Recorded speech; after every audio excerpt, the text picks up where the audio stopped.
Okay, good morning students. Yesterday we can discussed about the concepts of என்ன பார்த்தோம் functions of money, evaluation of money இதெல்லாம் நேத்து discuss பண்ணோம். Today we are going to start about the topic of supply of money.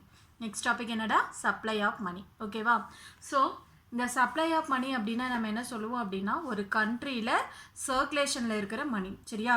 So புழக்கத்தில் இருக்கிறது அப்படின்னு சொல்லுவாங்க இல்லையா, அந்த மாதிரி ஒரு கண்ட்ரியில் எவ்வளோ மணி வந்து சர்க்குலேஷனில் இருக்கலாம் அப்படிங்கிறது தான் நம்ம சப்ளை ஆஃப் மணி அப்படின்னு சொல்லுவோம். Okay, so money supply means the total amount of money in an economy. Okay, so நம்ம கண்ட்ரிக்குள்ள within a country எவ்வளோ total amount of money வந்து சர்க்குலேஷனில் இருக்குது அப்படிங்கிறது தான் we can call as a money supply. Okay, so money supply plays a crucial role in the determination of price level and rate of interest. ஓகேவா, so ஒரு கண்ட்ரியில் money supply எவ்வளோ இருக்குது அப்படிங்கிறத பொறுத்து தான் we can determine price level or rate of interest. ஓகேவா, so for example இப்போ மணி சப்ளை வந்து இன்க்ரீஸ் அதிகமாக இருக்குது, நாட்டில் வந்து சர்க்குலேஷன் ஆஃப் மணி அதிகமாக இருந்தது அப்படின்னா அந்த இடத்துல என்ன ஆகும், ரேட் ஆஃப் இன்ட்ரெஸ்ட் கம்மியாகும், ப்ரைஸும் வந்து கம்மியாகும் சரியா.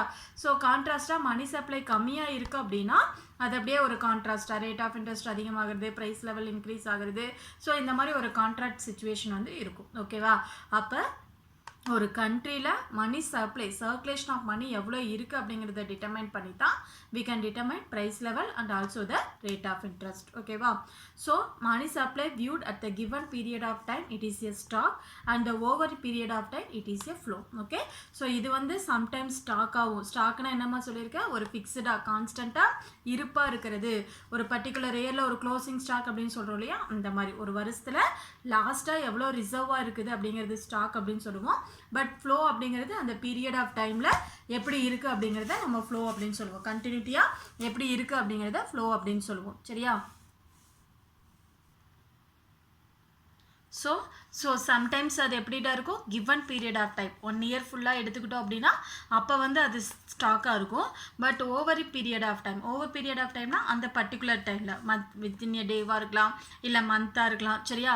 ஸோ அந்த மாதிரி சுச்சுவேஷனில் it consider as a flow. Okay, அப்போ மணி சப்ளை அப்படிங்கிறது என்னடா, ஒரு சில டைமில் ஸ்டாக்காக இருக்கும் கிவன் பீரியடில், பட் ஓவர் பீரியட் ஆஃப் டைமில் அது பார்த்தீங்கன்னா அதோட ரோல் பார்த்தீங்கன்னா it is a flow concept. ஓகேவா, so this is called as the money supply.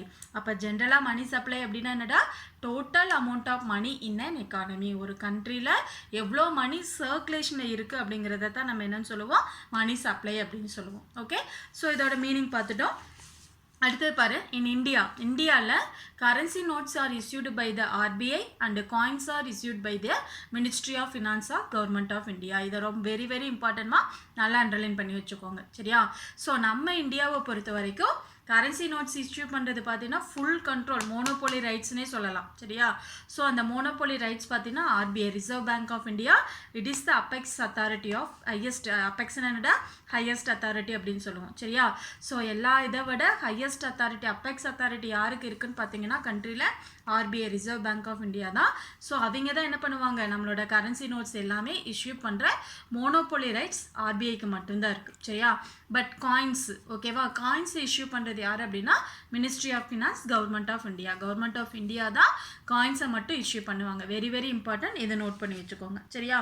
இது இல்லாமல் besides the balance is savings or current account deposit held by the public in commercial bank, it is also considered as the money சரியா. So இந்த ஆர்பிஐயும் அடுத்தது government of இந்தியாவும் coins, currency notes இதை தவிர remaining public கிட்ட, okay, இந்த hands of public கிட்ட இருக்கிற சேவிங்ஸ், ஓகேவா, அந்த சேவிங்ஸ் அமௌண்ட்டு ப்ளஸ் டெபாசிட்டாக பேங்க்கில் அவங்க டெபாசிட்டாக போட்டு வச்சுருப்பாங்க இல்லையா, that all amount we consider as a money. Okay, அப்போ மணி சப்ளை அப்படிங்கிறது எப்படிமா இருக்கும், ஆர்பிஐனால் இஷ்யூ பண்ணுற கரன்சி நோட்ஸாக இருக்கலாம், கவர்மெண்ட் ஆஃப் இந்தியாவால் இஷ்யூ பண்ணுற காயின்ஸாக இருக்கலாம், அது இல்லாமல் பீப்புள் கிட்ட இருக்கிற சேவிங்ஸ், ஓகேவா, அது இல்லாமல் பேங்க்கில் பீப்புள் டெபாசிட்டாக வச்சுருக்கிற that amount, that all we consider as the money. அது எல்லாத்தையும் சேர்த்து நம்ம என்னன்னு சொல்கிறோம், மணி அப்படின்னு சொல்லுவோம் சரியா. And then the currency notes are also called as the fiat money and legal tender அப்படின்னு சொல்லுவோம். ஓகே, ஸோ இதுவும் வெரி இம்பார்ட்டண்ட்டாக இதை நோட் பண்ணி வச்சுக்கோங்க சரியா. ஸோ இந்த கரன்சி நோட் சர்க்குலேஷனில் இருக்கிற கரன்சி நோட்ஸை நம்ம என்னென்னு சொல்லுவோம், ஃபியட் மணி அப்படின்னு சொல்லுவோம். ஓகேவா, கரன்சி நோட்டு நம்ம என்னென்னு சொல்லுவோம், ஃபியட் மணி அப்படின்னு சொல்லுவோம். ஓகே, அது வந்து எப்படி இருக்கும் அப்படின்னா லீகல் டெண்டர். லீகல் டெண்டர்னு என்ன, ஒரு சட்டப்பூர்வமான அப்படின்னு சொல்லுவோம் இல்லையா.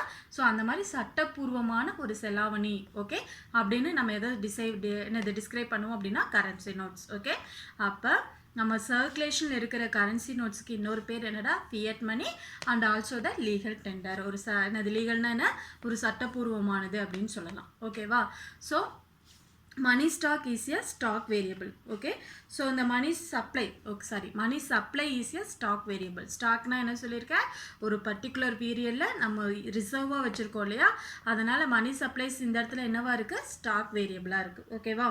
ஸோ இந்த ஸ்டாக் வேரியபிளை பேஸ் பண்ணி ஆர்பிஐ என்ன பண்ணுவாங்க அப்படின்னா ஒரு 4 மெத்தடில். ஓகேவா.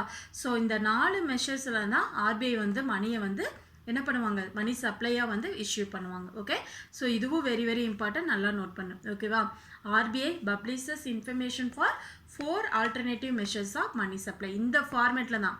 ஓகேவா, M1, M2, M3 and M4 இந்த 4 ஃபார்மேட்டில் தான் என்ன பண்ணுவாங்க அப்படின்னா ஆர்பிஐ என்ன பண்ணுவாங்க, மணி சப்ளையை வந்து இஷ்யூ பண்ணுவாங்க. சரியா. அதில் ஃபர்ஸ்ட் ஒன் பாரு, M1. M1ல என்னென்ன வெளியில் வந்து இது பண்ணுவாங்க அப்படின்னா கரன்சியாக இருக்கலாம், கரன்சி நோட்டாக இருக்கலாம், காயின்ஸாக இருக்கலாம். அடுத்தது டிமாண்ட் டெபாசிட். அடுத்தது என்னடா, டிமாண்ட் டெபாசிட்டா. ஓகேவா, இந்த 3 சேர்த்து நம்ம என்னன்னு சொல்கிறோம், M1 அப்படின்னு சொல்கிறோம். ஓகே, ஸோ M1 அப்படின்னா என்னடா சொன்னேன், கரன்சி, காயின்ஸு plus demand deposit. So demand deposit அப்படின்னா என்னென்னு பார்த்தீங்கன்னா it refers to the deposit that can be withdrawn by individual without any prior notice to the bank. ஓகேவா.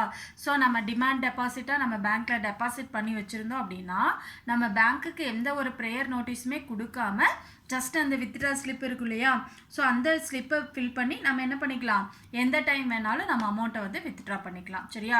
ஸோ அந்த மாதிரி இருக்கிறதுக்கு பேர் என்னடா, டிமாண்ட் டெபாசிட். நம்ம பப்ளிக் நம்ம வந்து டெபாசிட்டாக நம்ம பேங்க்கில் போட்டிருக்கோம். இந்த டிமாண்ட் டெபாசிட்டை பொறுத்த வரைக்கும் நோ டைம் கன்சிடரேஷன்.